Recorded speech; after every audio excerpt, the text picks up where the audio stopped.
Hey guys, I just got back from the LA Auto Show where I debuted for you the all-new 5th generation Prius. But I wanted to do this extra video where I explain the packaging and which features and technology you're going to get with each trim level. And that's not only for the Prime, but for the standard Prius as well. So grab your snacks and drinks and let's get into it. So Toyota has detailed the grades, not only on the hybrid, but also the plug-in hybrid. But it is kind of confusing. They have a whole list here. So of course I made a spreadsheet. So before we get into the spreadsheet, I wanted to show you guys the current Prius pricing. The L Eco is gone.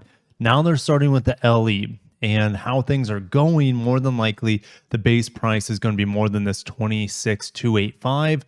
And you also have to include destination. So we're looking at mid 27 as it is with the LE. And then I'm going to add a little bit more for the base price on the LE. If we look at the Prime almost seems too good to be true at this point with these prices because the battery pack is now 50% better. So, and also you get way more power, bigger engine, 220 horse, etc.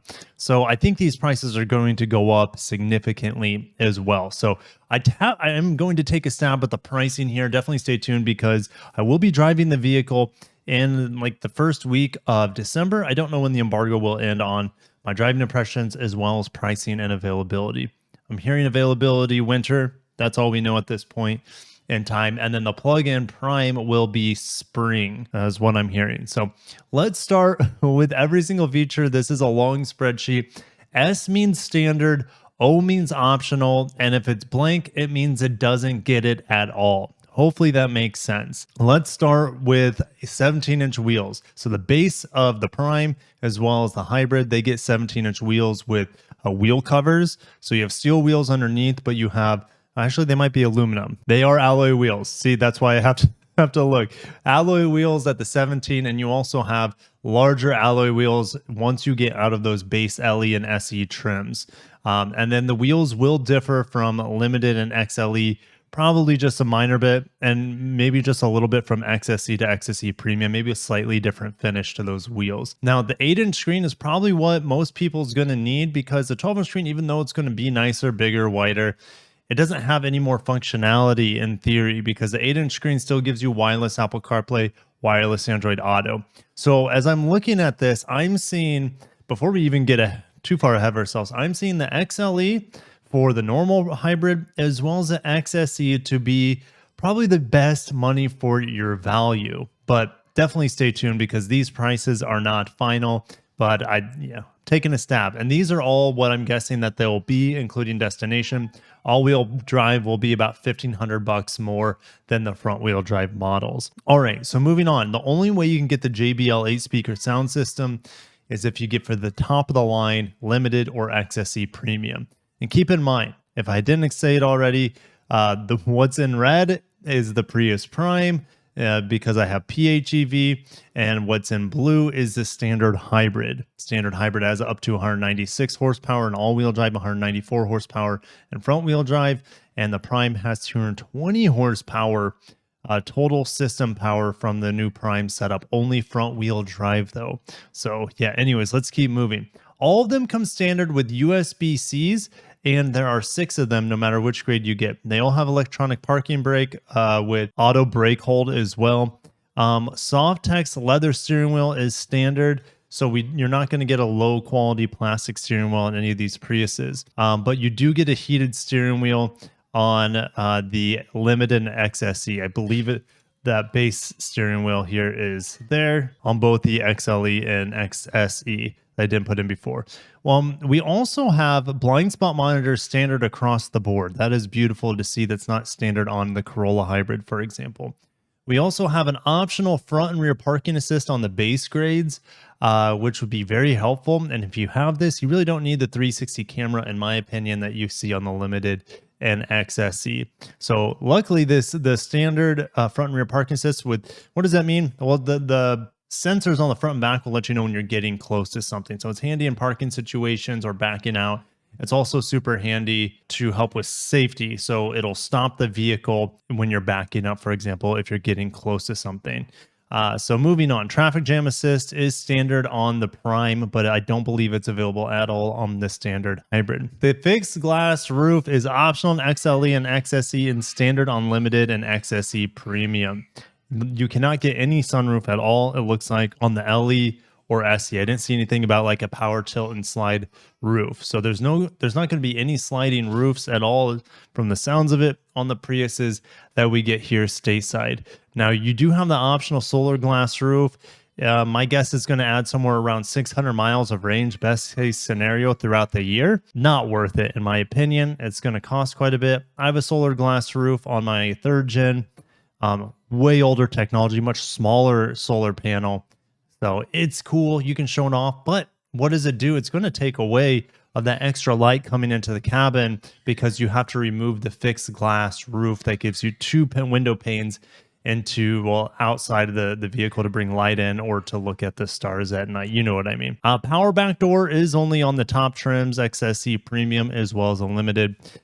Clear tail light. This is a sporty thing that's going on in the XSE. I didn't see anything about it on the XSE Premium when I was breaking down the grades earlier, but I would assume that clear light continues into the XSE Premium as well, that clear taillight bar that goes across the rear of the vehicle. We have auto dim rear view mirror. It's standard in the XLE as well as the limited, and it's standard on the XSE and XSE Premium.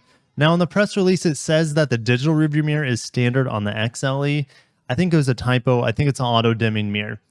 You can get the digital rearview mirror on the limited as well as the XSE Premium. It is an optional feature, and that optional digital rearview mirror will probably come in the same package with the 360 camera, for example. As well as one more thing will probably come in that package, which is the advanced park system. If you want rear cup holders in the back, you have to go over the base grades. 8-way driver seat is going to be on the mid grade and above. Memory driver seat is only on the top grades here. Cloth seats is standard on the base trims, but the mid grade and above is going to have soft text. And then if you wanted heated seats, that's also standard on the mid grades and above. If you want ventilated seats, it's only available as standard on the top grades. Heated rear seats is an optional package that you're going to see only on the limited and XSE Premium. Rain sensing wipers is standard on mid grade and above. Smart key, mid grade and above. Smart key is you have the key in your pocket or your purse, you walk up to the vehicle and it unlocks. Wireless charging is standard on mid-grade and above. Ambient lighting, mid-grade and above. That's the blue bar in the limited or the XLE, and then it's a red bar on the Prime plug-in hybrid.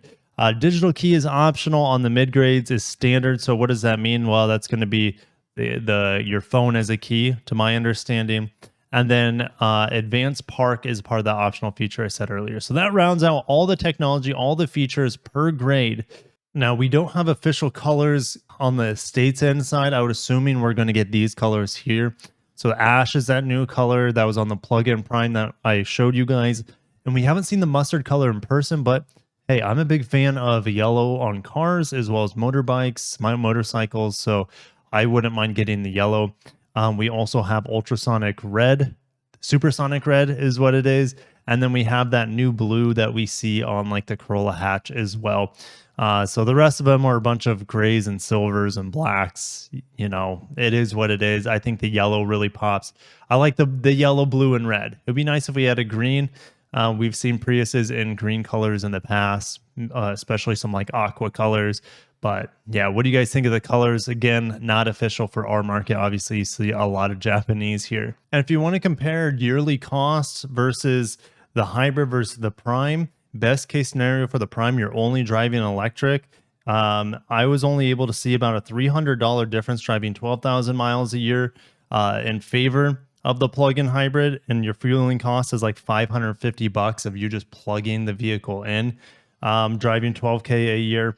And then if you're driving 12K a year only on the normal hybrid, $872. So it's over a $300 difference between the two.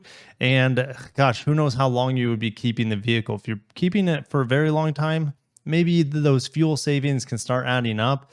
But it really just depends on how expensive gas is in your area and how expensive your kilowatts are. But the energy prices are anything but like consistent, especially gasoline fluctuates quite a bit with its cost. Whereas the energy coming through to supply your house and therefore your car is a little bit more stable in price. But again, that really depends on where you live in the country as well. So just looking at the cost of it, saving maybe $300-400 a year and fuel, best case scenario, only running on electric. To me, I just don't see the worth and price increase with fuel savings alone, but there are other merits to the plug-in hybrid as well, such as the fully silent propulsion, the fully smooth propulsion. The additional 20 horsepower or so is also a benefit to that Prime system. So there are benefits on the Prime over the hybrid that aren't just cost of fueling related, if that makes sense. But I'm going to end it there, guys. What are your thoughts about the new Prius? I think it's a home run from them. They're getting people interested in the Prius that either have checked out a long time ago on the Prius and coming back, or a lot of first-time interest on the Prius because it's always been a slow, ugly, boring vehicle. But now it's going to be efficient, quick. This thing is 0 to 60 in 7 seconds on the all-wheel drive model. That's just as fast as like a Civic Si, mind you. The Prime is going to dust a Civic Si. It's not going to handle nearly the same. Don't get your hopes up for that. But in terms of straight line speed, it's going to keep up with most cars on the road, if not being a little bit quicker, which is pretty crazy for a Prius. And the looks of it, I think the looks of alone are just gorgeous. So if Toyota is going to stick with this sort of design theme going forward, not only with their hybrids, plug-in hybrids, but their electric vehicles in the future, it's pretty exciting. But man, this new Prius is really going to kick ass for the next probably 6 years. What are we at, 2023? Probably till 2030. And then it might go fully electric after that. It's hard to say, but let's get this VidGen here. Let's see how much interest it has. They're really going to have to bump up production. It all comes from Japan, and we know that the production has dropped significantly from, let's say, 2012 when it was at its peak to where it is now, which is maybe like a fifth of what it used to be, if not less, at least here in the States. So I'm going to end it there, guys. If you enjoyed this breakdown of the trim levels, make sure to hit the like button. Make sure you subscribe so you won't miss my driving impressions of the Prius, not only the Prime and the standard model, but maybe the all-wheel drive model, different grades as well. I'm going to give you guys the best Prius coverage out there. It's weird that I'm saying it, but you guys really like the Prius coverage. So I'm going to end it there. Have a great day. Take care of yourselves, and peace out.